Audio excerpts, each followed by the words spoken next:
Bonjour à toutes et à tous et bienvenue très chers explorateurs et exploratrices pour ce nouvel épisode d'e-commerce Nation Inside, l'émission qui vous fait découvrir le e-commerce à travers un thème et de manière très simple à chaque épisode. Alors cette semaine, on va s'intéresser au bio, avec notamment le site quasidomi.com. On verra un petit peu ce qu'est le bio, la communication autour du bio, les canaux de distribution. Enfin, vous avez l'habitude, on fait tout le tour de la question, surtout à travers le e-commerce, évidemment. Alors, restez bien jusqu'à la fin de l'émission, puisqu'on aura le plan de l'invité, le bon plan de l'invité concernant le site qu'il représente, quasidomi.com. Et évidemment, je vous invite à réagir sur les réseaux sociaux, à nous donner votre avis et puis à partager, tout simplement. Alors, il est temps pour moi de vous présenter les invités autour de la table. J'en ai parlé un petit peu, puisqu'on a la fondatrice de quasidomi.com qui est avec nous, Emna Evrard, qui est à ma gauche. Bienvenue à toi. Bonjour, bienvenue. Bienvenue. Non, mais il n'y a pas de problème, on va continuer. Mais si, bienvenue dans l'émission. En face de toi, tu as notamment Nicolas Chevalier, qui est fondateur d'e-commerce Nation et qui va te donner la petite touche e-commerce justement à travers le bio qu'on a évoqué. Totalement. Bonjour Dimitri. Bonjour à tous au plateau, rebonjour. Alors Emna, avant qu'on parle justement des différents thèmes, déjà présente un peu quasidomi.com. Quand est-ce que ça a été créé ? Pourquoi tu as voulu créer ça ? Quand est-ce que tu t'es lancé dans cette aventure ? Voilà, on t'écoute un petit peu là-dessus. Ouais. Alors moi j'ai 27 ans, j'ai lancé Quasidomi en fin 2016 quand j'étais encore étudiante, donc une histoire un petit peu particulière. Quasidomi c'était un rêve d'enfant. Je suis née dans une famille de médecins, mes deux parents sont spécialisés dans tout ce qui est nutrition et donc j'ai vraiment baigné dans ce milieu, alimentation saine, produits bio, compléments alimentaires, sport, etc. Et à 18 ans j'ai choisi de faire des études dans une école de commerce avec l'ambition d'à terme lancer mon e-commerce de produits sains.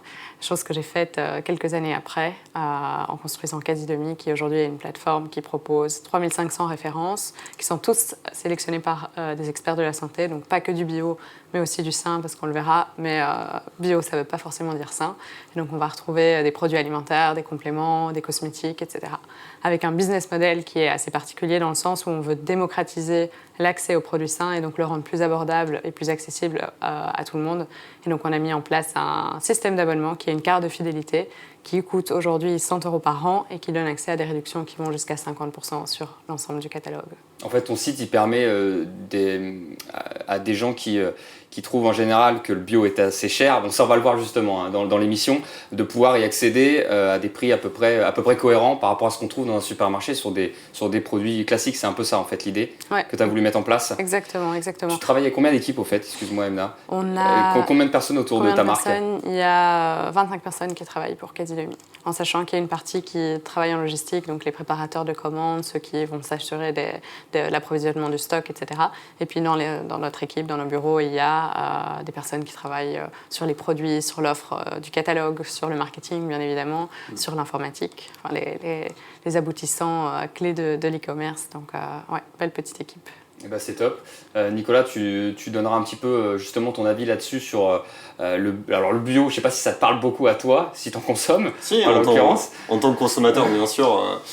On l'a vu sur la première émission, la course à pied, pour moi, c'est plutôt une passion. Donc cette logique de manger sainement, c'est aussi quelque chose, et plus intelligemment, d'être consommateur quelque part dans son quotidien. Je pense que c'est important. Et puis Quasidomi, aujourd'hui, c'est un très beau projet qui a une renommée, une réputation sur le e-commerce en France, mais aussi international. Emna nous dira quelques mots là-dessus. Mais je pense qu'il y a beaucoup de choses à sortir de ce projet-là par rapport à l'exécution que tu as menée sur le projet. Il y a de très belles choses et ce qui permet de voir de nouveaux types de e-commerce qui sont plus en phase avec la société actuelle. Alors tu parlais du site justement quasidomi.com. Tu nous donneras un petit plan à la fin de l'émission. Alors quand je dis un plan, c'est un code promo puisque c'est un abonnement de base que tu payes à l'année et ensuite derrière vous avez des réductions sur tout le site et vous aurez à la fin un code promo qui vous permettra justement d'avoir cet abonnement beaucoup moins cher et d'en profiter. Donc restez avec nous jusqu'au bout de l'émission. Alors on va parler de l'histoire un peu du bio. Parce que là, on en parle évidemment, mais on va parler du marché, ce que représente le marché du bio. Alors, il faut savoir qu'avec 9,7 milliards de chiffre d'affaires en 2018, donc il n'y a pas encore les chiffres de 2019 évidemment, le temps qu'on les comptabilise, la valeur des achats de produits alimentaires issus de l'agriculteur biologique a progressé de 1,4 milliard. Donc ok, on est passé quasiment de 8 milliards 3 à 9 milliards 7. soit une croissance de 15%, un peu plus 15% par rapport à 2017. Alors sur l'échelle européenne, ça dépasse les 40 milliards de chiffre d'affaires en 2018, et sur l'échelle mondiale, c'est plus 100 milliards. C'est des chiffres qui sont un peu lourds à encaisser, mais c'est pour vous dire à quel point c'est un marché qui est florissant, en l'occurrence. Alors les Français se ruent de plus en plus vers le bio.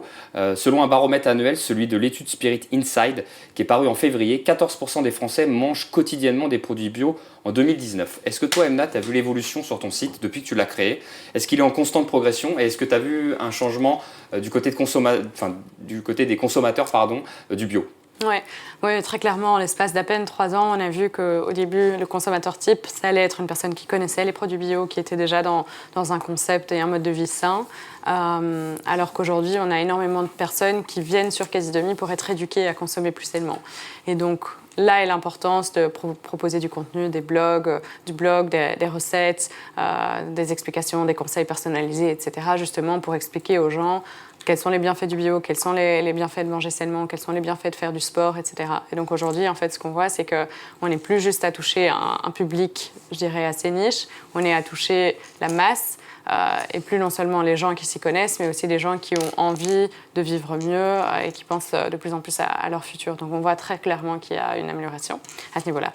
L'autre point qui est important, c'est que ce qu'on voit, c'est que la plupart des gens qui veulent aujourd'hui s'alimenter plus sainement et consommer des produits bio sont des personnes qui veulent aussi de plus en plus faire attention à l'environnement, et on en parle de plus en plus, mais ce sont des personnes qui ont plus envie de manger n'importe quoi, qui ont plus envie d'acheter des produits qui sont bourrés de plastique, etc. Donc en tant qu'e-commerçant, on sait que c'est pas toujours évident parce qu'il faut envoyer les colis dans des boîtes, il faut protéger les colis, etc.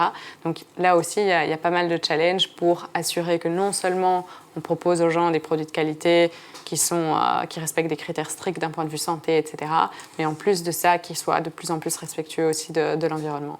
Je vous donnerai des chiffres d'ailleurs, juste après, quand on parlera un peu des canaux de distribution et surtout la communication autour du bio, tu en as déjà parlé un petit peu. Je vous donnerai les chiffres justement, pourquoi les Français, alors je prends les chiffres français en l'occurrence, puisque je le rappelle, tu es installé en Belgique, mais tu distribues dans toute l'Europe, c'est bien ça. Mais voilà, je vous donnerai pourquoi les Français consomment du bio et veulent consommer du bio, mais tu as donné déjà 2-3 indices, avec notamment le bien-être animal et l'environnement. Nico, au niveau du site, tu y es allé sur le site quasidomi.com, j'imagine. Totalement. Alors comment tu trouves l'interface, toi, un petit peu Très intéressante. Je pense que ce que Emna a structuré avec ce projet, c'est de s'adresser directement aux consommateurs. On voit qu'il y a des valeurs, comme l'aspect écologique, l'aspect de manger sainement, de bien-être, sont des préoccupations qui sont essentielles pour les consommateurs. Ce qui veut dire que quand on est sur un site e-commerce, il faut savoir le transposer, montrer cette logique de valeur, mais aussi obtenir la confiance des utilisateurs et des consommateurs. Et ça, je pense que Quasi-Demi le fait très bien dans sa communication à travers son contenu, parce qu'on voit qu'il y a des valeurs que Emna aussi, à travers sa marque personnelle, ses interventions, insiste sur ces éléments-là. Et c'est ce qui permet d'avoir une entreprise qui est alignée avec une vision et des valeurs de consommateurs. Et ça, il y a beaucoup de e-commerçants qui le réfléchissent pas forcément et le structurent pas pour se dire ok, je suis pas seulement là pour vendre des produits, mais je suis là aussi pour véhiculer un message, une vision. Et quand on se retrouve sur le site Quasi-Demi, c'est des éléments qu'on retrouve très rapidement sur la page d'accueil, de réassurance. On se dit ok, quand j'achète, c'est pas seulement un achat pour ma personne, mais c'est vraiment un vote pour dire j'approuve les valeurs de Quasi-Demi et donc j'ai envie que cette entreprise grandisse et continue de se développer. Et je pense que c'est ce qui explique en quelque sorte une partie du succès de Quasi-Demi. Sur l'étude que je vous ai communiquée tout à l'heure, il faut savoir que, alors moi je m'y connais un petit peu en bio, mais pas plus que ça. Et ce que je rebondis sur ce que tu disais sur le site quasidomi.com, c'est surtout que le chiffre de l'étude, il y avait 64% des gens qui ont répondu, qui disaient qu'ils avaient utilisé aussi des produits d'entretien ménager écologique, donc bio en l'occurrence, et 34% achètent du textile biologique. Ça veut dire que ceux qui ne connaissent pas trop, peut-être comme moi, réduisent ça à l'alimentation, à l'alimentaire, et finalement, c'est bien plus. En fait, il n'y a pas que ça. C'est ça que tu proposes aussi sur le site, il n'y a pas que de l'alimentaire, on est d'accord ? Oui, exactement. Il n'y a pas que de l'alimentaire. Il y a non seulement des produits ménagers, il y a du textile, il va y avoir des compléments alimentaires, il va y avoir des cosmétiques, parce qu'on parle aussi de plus en plus de cosmétiques naturels. On parle plus juste de ce qu'on consomme, ce qu'on mange, mais aussi de ce qu'on met sur son corps, ce qu'on ce qu'on met pour se laver les cheveux, etc. Ça a aussi énormément d'importance. Oui. Et donc, ce sont des produits qui intéressent fortement les gens et pour lesquels la population a de plus en plus d'intérêt. Alors les champions du bio en France, vous savez quelle région ou pas, à votre avis? Alors toi, étant en Belgique, c'est moins simple. Allez, Nico, est-ce que tu penses savoir? Bonne question. On va les féliciter au passage dans l'émission. Donc, à ton avis, quelle région, rapidement? Si tu me dis ça, peut-être les Bretons. Oui, ce sont les Bretons en plus. Ce sont les Bretons. Avec 19%, justement, 19% de la population de cette région qui s'alimente quotidiennement, donc ça veut dire régulièrement, une fois par jour en l'occurrence, aux produits bio. Voilà. Ouais, je voulais leur faire une petite dédicace. Donc c'est bien, ça veut dire qu'ils consomment et qui en tout cas ont une vision, comme on l'a dit, il y a plusieurs aspects qui font qu'on a envie de consommer bio. Et voilà, ils veulent, en tout cas, ils consomment bio de manière générale assez souvent. Voilà. Au niveau seconde position, les Normands, non, peut-être? Je sais pas, j'ai pas le classement, okay. J'ai juste les meilleurs. Je peux vous donner les moins bons, mais bon, on peut pas dire moins bons, c'est juste qu'ils consomment moins. On a 8% pour le centre-val de Loire et dans les Hauts-de-France. Voilà. Mais bon, ça ne nous apporte pas grand-chose. On va évoquer la communication autour du bio. Alors quand je dis la communication, c'est comment, alors tu l'as déjà évoqué un petit peu, Emna, c'est comment aller chercher de nouveaux clients évidemment et comment communiquer que le bio c'est intéressant et que ça peut être accessible financièrement en l'occurrence et sur d'autres points à tous. Justement, je voulais y venir, je le disais tout à l'heure, il y a plusieurs raisons qui poussent les Français à consommer bio et selon la même étude, la plupart du temps, donc ça 59%, c'est préserver leur santé. Donc ça, c'est la première chose. En deuxième position, on a pour la qualité et le goût des produits. Donc ça, on ne l'a pas encore évoqué, mais apparemment, voilà, le goût est intéressant. Et à 51%, voilà, les personnes veulent retrouver ça. Préserver l'environnement, 45%. Le bien-être animal, on l'a évoqué, 34%. Et l'accessibilité d'achat. Donc ça, c'est important, l'accessibilité d'achat, parce que ton site répond à ça. C'est-à-dire que là, on veut consommer du bio. Je suis en bas de chez moi, je suis à Paris en l'occurrence moi. Si j'ai pas de magasin juste à côté, alors à Paris il y en a, mais on va dire en province, c'est plus compliqué. Et toi, l'accessibilité d'achat, tu réponds à ces 31%. En gros, voilà, tu distribues partout en Europe. Ouais. Alors raconte-nous un peu le processus d'ailleurs. Chez toi, on clique, on commande, ça arrive chez nous combien de temps après? Voilà, il n'y a vraiment rien de plus simple. On fait ses courses comme un supermarché classique. On rajoute les produits dans son panier. Il y a uniquement des produits secs sur Quasi-Demi, donc il n'y a pas de frais. On encourage les gens pour le frais à plutôt acheter du local plutôt que d'aller transporter des produits frais sur des milliers de kilomètres. Donc uniquement du sec. On met tous les produits qu'on veut dans son panier. On sauve son panier si on veut pour le commander plus tard ou directement. Et alors là, il suffit de payer en ligne et on se fait livrer en fonction de l'endroit où on vit entre 2 et 4 jours après avoir commandé. Et on peut choisir de se faire livrer soit en point relais, soit à domicile, soit à son bureau. C'est un petit peu comme le client le souhaite. Alors toi qui travailles tout le temps, Nicolas, tu peux te faire livrer à ton bureau, sache-le. Totalement. Faut pas mal comme idée. Faut que je teste. À voir, ouais. Alors la communication, tu utilises beaucoup les réseaux sociaux. Ouais. Parle-nous-en un petit peu. Voilà. Est-ce que tu vois que ça a un impact? Oui, très clairement. Et en fait, en créant Quasi-Demi, ce que je voulais à tout prix éviter, c'était de créer juste une plateforme transactionnelle sur laquelle le client vient, il achète, il ne revient plus, il n'en entend plus parler jusqu'à ce qu'il ait un autre besoin et avec laquelle il n'y a pas de vraie interaction. En créant Quasi-Demi, je voulais vraiment créer un aspect communautaire fort, faire en sorte que les clients nous aident particulièrement dans la construction du site et ça se retrouve aujourd'hui à différents niveaux. Par exemple, notre source numéro 1 d'idées produits, ce sont des recommandations clients. Ce sont eux aussi qui très régulièrement vont détecter les petites erreurs ou apporter du contenu, créer des recettes, créer des articles de blog, etc. Donc on a vraiment ce côté collaboratif qui est assez important et qui est très, très sympa d'ailleurs. Et comment est-ce qu'on peut renforcer ce côté collaboratif? Eh bien, c'est via les réseaux sociaux parce que là, la communication se fait de manière directe et assez rapide. Et donc dans les réseaux sociaux, qu'est-ce qu'on va avoir? On va avoir Instagram qui, c'est plus un secret, qui fonctionne très très bien, notamment pour toucher le public jeune. Le public jeune, il a en général les poches un peu moins longues et donc il a moins de budget pour justement aller acheter des produits de qualité, etc. Donc ils sont très sensibles au prix et on voit que le système de l'abonnement leur convient très très bien. Sur Instagram, non seulement nous, on a créé une vraie communauté avec laquelle on partage autant des recettes que du contenu, que des conseils, on va répondre aux questions, etc. Mais on travaille aussi avec des influenceurs qui, eux, sont sur Instagram et qui, eux, vont expliquer qu'est-ce qu'ils ont acheté, quelles sont les économies qu'il y a moyen de faire grâce à l'abonnement, etc. Et qui sont en fait des vrais utilisateurs et donc qui sont très, très convaincants. Ça, c'est pour Instagram. Il y a Facebook, qui est un grand classique, dont on parle de plus en plus de manière sceptique. On ne sait pas si ça va continuer, etc. Mais nous, on voit que voilà, on continue à avoir pas mal de trafic via Facebook. Qu'est-ce qu'on a d'autre? On a tout ce qui est publicité payante. Donc, la publicité sur Google, sur Facebook aussi, on peut faire de la publicité. Ça représente une part plutôt mineure chez nous, où on a réussi vraiment ce qui est le mieux, parce que ça coûte moins cher forcément d'avoir des ambassadeurs, de créer sa propre communication, etc., plutôt que d'aller payer au clic pour de la pub directe. On a des canaux également qui nous permettent de fidéliser le client, du type newsletter. De nos jours, on a l'impression que c'est un peu old school, etc., mais en fait, les newsletters, ça reste super. Nous, on voit que quand on envoie une newsletter avec du contenu approprié et personnalisé. Je dis bien personnalisé parce que si on envoie une newsletter avec des produits pour maman à des personnes qui ont 65 ans, en général, voilà, les conversions ne vont pas être là. Mais par contre, si on envoie une newsletter avec des produits pour bébé à une maman, eh bien là, on voit vraiment qu'il y a des retours. On voit dans les ventes par la suite que les ventes augmentent.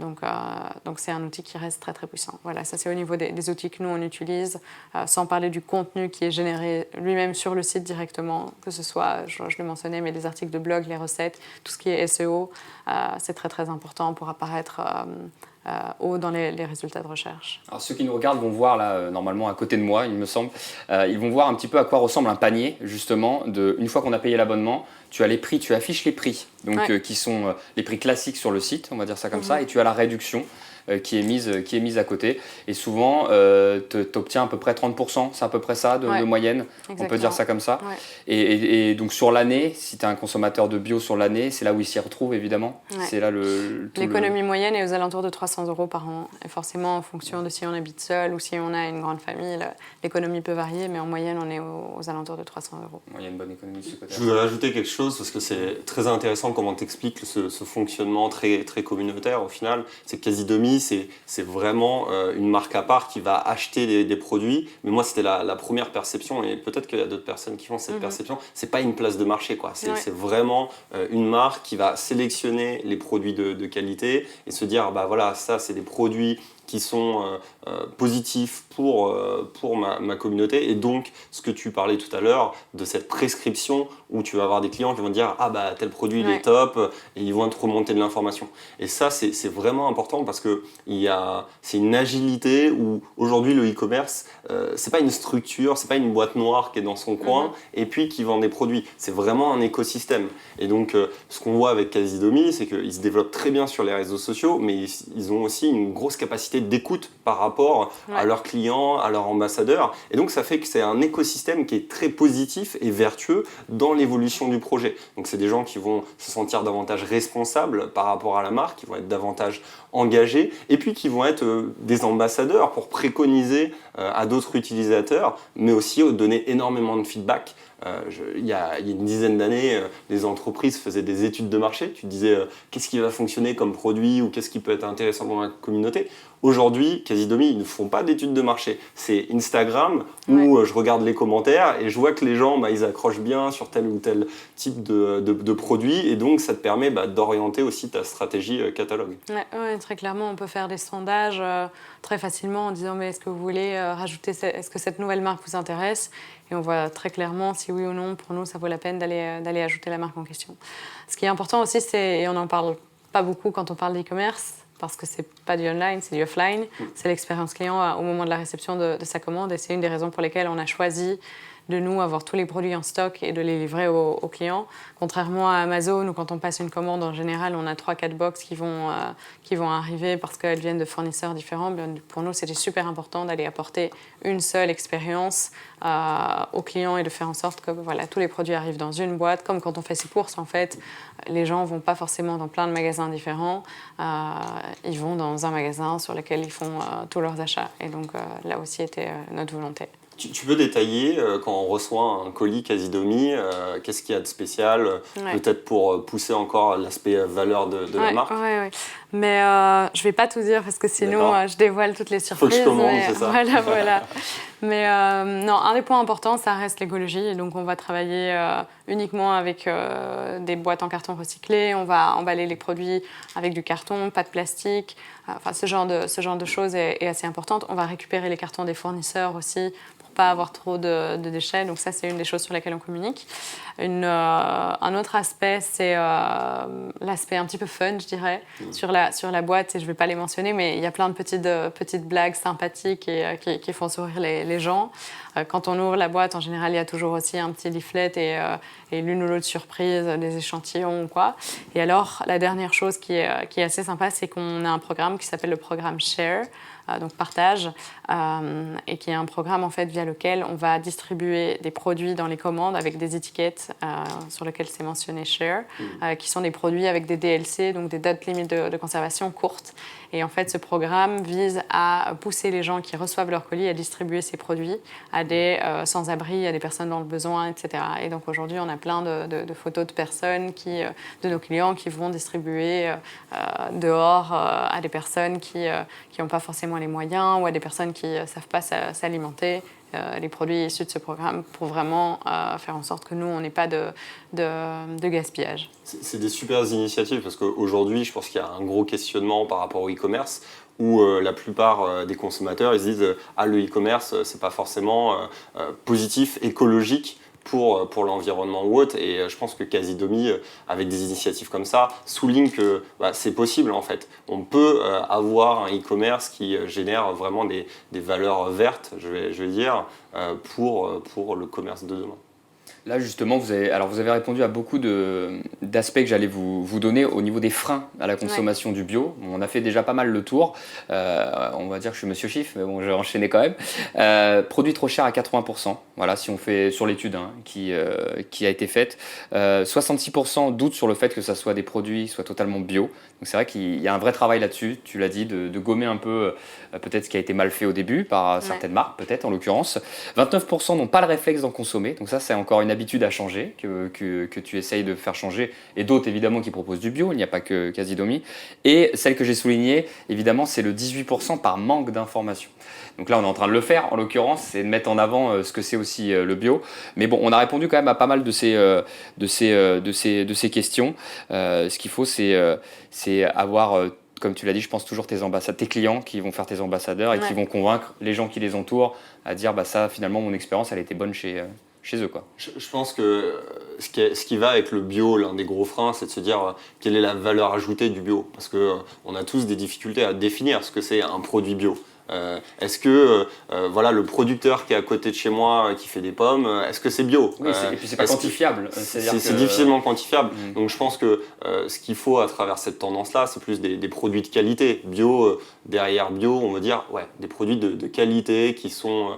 il n'y a pas de pesticides, c'est vraiment très sain à consommer et je pense que c'est là-dessus où on doit s'orienter et c'est pour ça que Casidomi le disait, notamment sur les produits frais, de privilégier aussi les circuits courts. Les circuits courts sont extrêmement importants pour la consommation plutôt que d'aller acheter des pommes bio. Si tu achètes des pommes bio mais qui viennent d'Espagne, ça n'a pas trop de sens. Oui, pour quelqu'un qui est un peu... J'allais dire patriote, c'est pas trop ça, mais je veux dire faire travailler le commerce de proximité. Commerce de proximité, pour des raisons écologiques, pour l'aspect environnemental, mais aussi pour un bien-être et cet aspect très sain. Donc ces logiques de e-commerce doivent être couplées avec ces mécaniques de circuit court pour permettre un commerce qui continue à se développer en accord avec notre environnement. Là, on va évoquer un petit peu juste la concurrence, évidemment. J'imagine que tu la connais. Il y en a beaucoup qui font ce concept d'abonnement que tu as et derrière faire des pourcentages ou comment ça se passe chez les autres?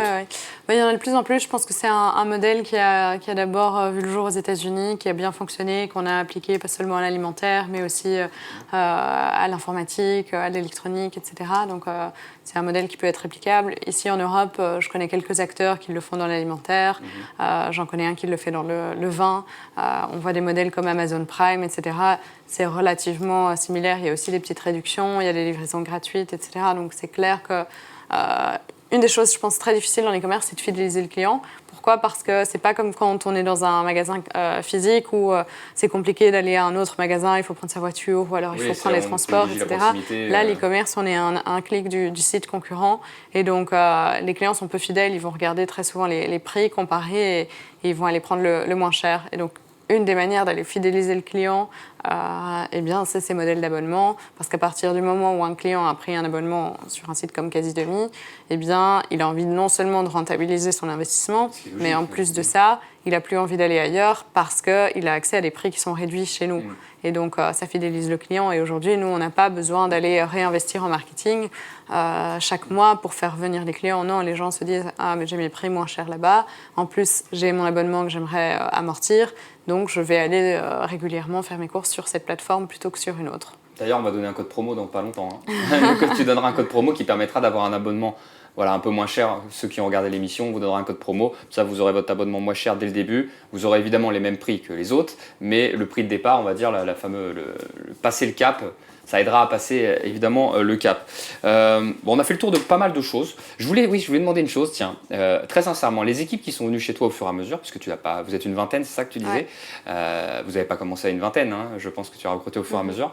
Est-ce que c'était des consommateurs de bio? Et si non, est-ce qu'ils ont passé le cap de s'y mettre depuis qu'ils travaillent chez toi? Ouais. Alors, oui, Comment la tu as plupart. vu ça justement? Parce que c'est des clients en l'occurrence, quand même ils travaillent chez toi. La plupart, en fait, on a énormément de candidatures de clients, justement, de candidatures de personnes qui sont déjà dans le milieu de la santé, etc. Donc, on voit très clairement que les personnes qui candidatent chez nous et qui sont prises chez nous, ce sont des personnes qui sont déjà converties plutôt que des personnes qui disent « Allez, je vais travailler chez Quasi-Demi parce que j'ai envie de prendre des bonnes résolutions. » On voit ton équipe en photo d'ailleurs. On le voit, mais voilà, génial. Ce sont des personnes qui font tous du sport, qui s'alimentent bio, qui consomment tous sur Quasi-Demi. Donc, ce qui est important aussi, parce que pour diffuser un message, il faut être soi-même concerné par ce message. Ouais. Et là, on voit encore l'effet de cet aspect marque, c'est-à-dire que ça fonctionne avec des ambassadeurs, mais ça fonctionne aussi avec la marque employeur. Ouais. Et donc, on voit des sites e-commerce qui se développent quand ils ont une identité forte, incarnée aussi par l'équipe dirigeante. Et ces valeurs, elles respirent aussi sur le recrutement. On se dit, je connecte avec la vision ou la mission de l'entreprise, donc j'ai envie de rejoindre parce que je vais m'épanouir aussi dans ce projet-là. Ouais. Donc c'est logique de marque. J'explique sur certaines de mes conférences un peu le triangle magique. Il y a une logique du product telling, raconter une histoire sur le produit, du storytelling, de raconter vraiment l'histoire de sa marque, mais aussi du personal branding qui vient donner une marque aux dirigeants ou à l'entrepreneur. Et généralement, quand on a ces trois aspects-là qui sont alignés pour un site e-commerce, ça ouvre énormément de portes sur l'aspect de recrutement, sur l'aspect d'ambassadeur, et puis aussi un peu l'effet médiatique des médias qui veulent aussi s'intéresser par rapport pas seulement à une entreprise classique, mais une entreprise qui véhicule une vision et une mission. Alors, un peu pour conclure, comment tu vois l'avenir, toi? Alors, dans ta marque, en l'occurrence, et toi, tu nous donneras un peu l'avenir du e-commerce, en l'occurrence, si tu penses que ça va évoluer dans le bon sens. Voilà. Comment ça va évoluer? Quels sont on va dire peut-être les objectifs ou les choses à venir chez Quasi-Demi? Bon, j'espère que ça va évoluer dans le bon sens, déjà. Oui, évidemment, on te le souhaite. Non, je pense qu'il y a encore beaucoup de potentiel. On a une croissance qui est multipliée par 2 ou par 3 chaque année. Donc, on voit que ça prend. On a de plus en plus de clients qui s'abonnent. On a de plus en plus de produits aussi sur le site. On a de plus en plus de fournisseurs qui viennent nous proposer d'ajouter les produits sur le site. Donc, on voit que l'offre aussi est plus importante. On développe nous-mêmes notre marque propre. On n'en a pas parlé, mais on a décidé aussi de développer notre marque propre pour proposer les prix les plus abordables aux clients. De nouveau, c'est lié à ce problème d'accessibilité, de barrière des prix, etc. Mais dans le bio, il y a parfois 3-4 intermédiaires avant le client. On va avoir le producteur, on va avoir le fournisseur, on va avoir un distributeur ou un grossiste, et puis on a le retailer, donc le supermarché. Alors que ce qu'on fait avec la marque propre, on va directement à la source travailler avec le producteur, ce qui nous permet de le rémunérer de manière plus juste, mais en plus de ça, de proposer des prix qui sont plus abordables aux clients parce qu'on n'a pas besoin de rémunérer 2 acteurs avant ça. Donc, on a un gros projet de développement au niveau de cette marque propre qui représente aujourd'hui une dizaine de % des ventes. Et l'idée, c'est de continuer à pousser ça sur le plus long terme en développant vraiment les produits les plus qualitatifs possibles d'un point de vue santé, biologique, etc. Mais en plus de ça, des produits vraiment sains où on a sélectionné les produits sur base de leur composition et des produits forcément avec un prix très accessible pour le client. Donc ça, c'est un des projets. Deuxième projet, c'est l'internationalisation. Aujourd'hui, on fait la majeure partie des ventes sur la France et sur la Belgique francophone. L'idée, c'est une fois qu'on sera bien répandu sur ce marché-là, qui est déjà un très beau marché, c'est d'aller répliquer ce modèle. Un modèle économique là. Ailleurs, oui. Il ne suffit pas de dire, allez, maintenant, on ouvre l'Allemagne. Il faut adapter le catalogue parce que les Allemands, ils aiment bien d'autres marques. Pareil pour les Luxembourgeois, etc. Donc, voilà, avant d'aller développer à l'international, on veut vraiment renforcer, s'assurer que d'un point de vue logistique, tous les process roulent. D'un point de vue achat, pareil. D'un point de vue marketing, on est rodé pour aller après avoir des équipes ailleurs. Donc, il y a encore plein de projets et on n'a pas envie de s'arrêter là tout de suite. Super. Donc, et alors toi, le e-commerce, j'allais dire au niveau alimentaire plutôt, est-ce que tu vois qu'il y a un changement de consommation chez les clients, voilà. Totalement, on voit que cette tendance du consommateur, elle est vraiment réelle. Donc la première étape, c'était, je pense, avec les réseaux sociaux. Les consommateurs ont davantage la parole, ils peuvent interagir avec les marques et donc leur demander beaucoup plus de prendre leurs responsabilités, de se mobiliser en termes de produits. Et la seconde étape, il y a une prise de conscience sociétale aujourd'hui sur des thématiques environnementales qui font que le consommateur a encore plus de responsabilité dans ce processus de consommation et il voit bien l'impact que ça a autour de lui. Donc on dit souvent, quand tu achètes auprès d'une marque, c'est comme si tu votes pour cette marque. Tu lui donnes de la légitimité et de la force pour se développer. Donc au final, on voit que les consommateurs vont être davantage à l'écoute, beaucoup plus sensibles. Et je pense que l'équilibre du e-commerce sur les prochaines années, ça va être de correspondre avec les producteurs locaux, avec les circuits courts, pour qu'on n'ait pas de doublette, mais qu'on ait vraiment une cohérence sur le marché, et puis que l'impact environnemental soit minimisé de la meilleure des manières pour tous les acteurs. Bon, vous avez assez bien conclu. Tu as d'autres choses à rajouter, Emna, avant qu'on donne ce fameux code promo? Merci pour l'échange, c'est très intéressant. Très bien. Écoute, tu veux le donner tout de suite? Je peux le donner tout de suite. Alors, qu'est-ce qu'on tape alors sur ton site? On va sur quasidomi.com déjà. Ouais. Alors, vous pouvez rajouter dans votre panier l'abonnement Quasidomi et ensuite insérer le code NATION, donc NATION. Oui. Et là, immédiatement, vous aurez accès à l'abonnement au prix avantageux de 60 €. Au lieu de 100. Au lieu de 100, voilà. Exactement. Ok, très bien. Donc ça nous fait une petite réduction et ça vous permet de passer un peu le cap et de découvrir au moins ton site. Voilà, je veux dire, à la limite, c'est pas le but, mais même s'ils consomment 3-4 fois, 3-4 commandes, au moins ça te permet de passer le cap. Voilà, donc Nation, N-A-T-I-O-N, vous le mettez dans le panier et c'est parti. Et tu le disais entre 2 et 4 jours à peu près. Ouais, exactement. Partout en France ou en Belgique ouais. ou même en Europe? Pas partout en Europe. Pas partout en Europe pour l'instant. Dans la plupart des pays, oui, mais après, si on commande par exemple dans le sud de la Grèce ou dans les îles, etc., quand il y a du transport... Oui, le 2 jours, il paraît un peu difficile. Ouais, mais... c'est parfois plutôt 5-6, mais en général, c'est pas plus d'une semaine, peu importe la destination dans l'Europe. Ok. Eh ben, écoutez, merci beaucoup Nicolas Chevalier d'avoir été avec nous. Merci, merci beaucoup Emna, à toi. J'espère que Quasidomi aura de plus en plus de clients en l'occurrence, puisque ça permet de consommer, ces nouvelles façons de consommer on a dit le bien-être animal, un peu plus pour la santé en l'occurrence, réduire les coûts et surtout on parlait de production et effectivement de rentabiliser un peu tout le monde. Bon, merci beaucoup. On se retrouve bientôt pour un nouvel épisode de e-commerce Nation et ça sera sur un autre thème évidemment à la semaine prochaine, ou c'est même pas la semaine prochaine, c'est le mois prochain, c'est bon, on verra. Voilà, partagez sur les réseaux sociaux, n'hésitez pas à commenter, on se retrouve prochainement. Ciao.